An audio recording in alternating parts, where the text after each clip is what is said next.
So this is the part where I'm going to ask you to engage with me a little bit using the chat function. And so actually pretend you didn't see that. So before I get started, when you hear the word hope, what are some terms that come to mind? What does hope mean for you? And again, use the chat function. My slides keep advancing. Good, thank you, Charlotte. Promise of something better.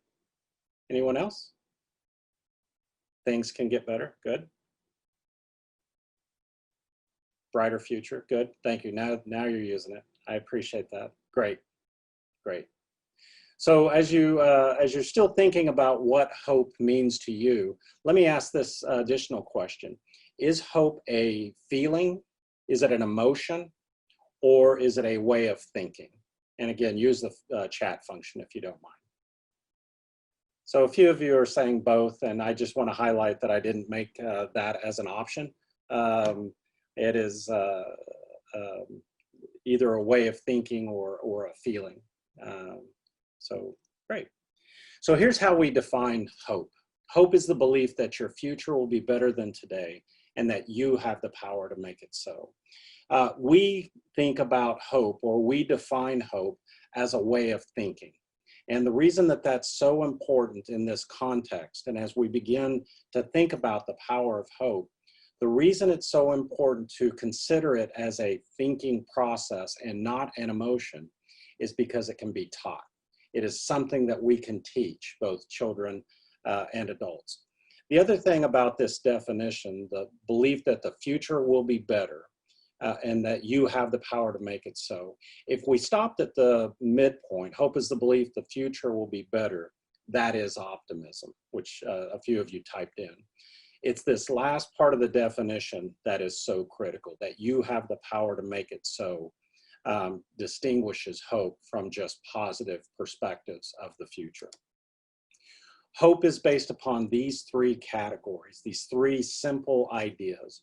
First is the idea that goals become the cornerstone of our ability to hope. So the goals that we set really dictate our potential for hope.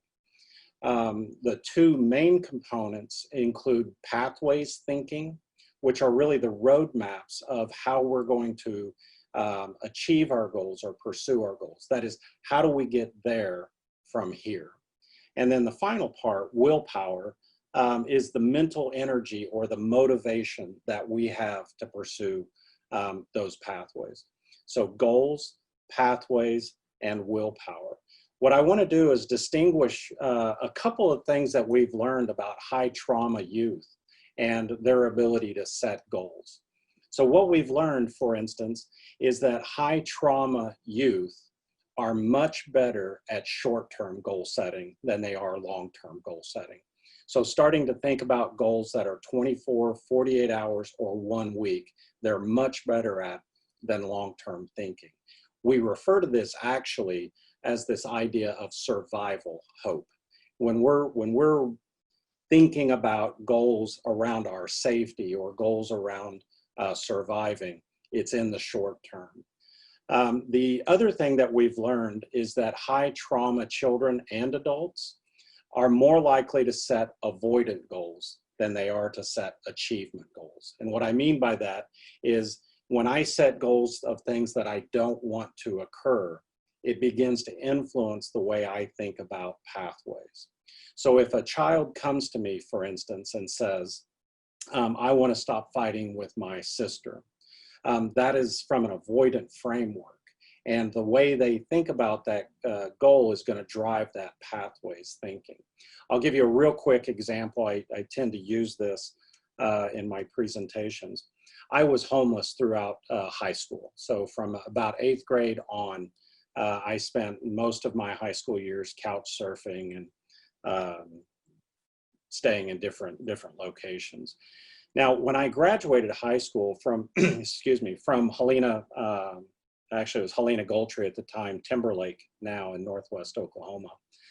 When I graduated, the principal asked us to identify the goals that we had for the future. And I will tell you that when I was examining that process, it was the first time in several months or years that I've thought beyond where am I going to eat, where am I going to sleep, where am I going to be able to take a shower. And I started to think about what options I had. And my options as I understood it was I could work on somebody's farm, I could work at the local prison, I could join the military, or I could go to college. So I chose going to college, not to achieve a college degree, but to avoid the other options. As a result, my first semester grade point average at Northwestern Oklahoma State University is a 0.56. And what that means is I failed every class but one. And because my goal was to avoid the other option, my pathways were not about attending class or studying for exams. And so you can see that goals influence our pathways thinking. Goals, pathways, and willpower make up the core components of our ability to hope.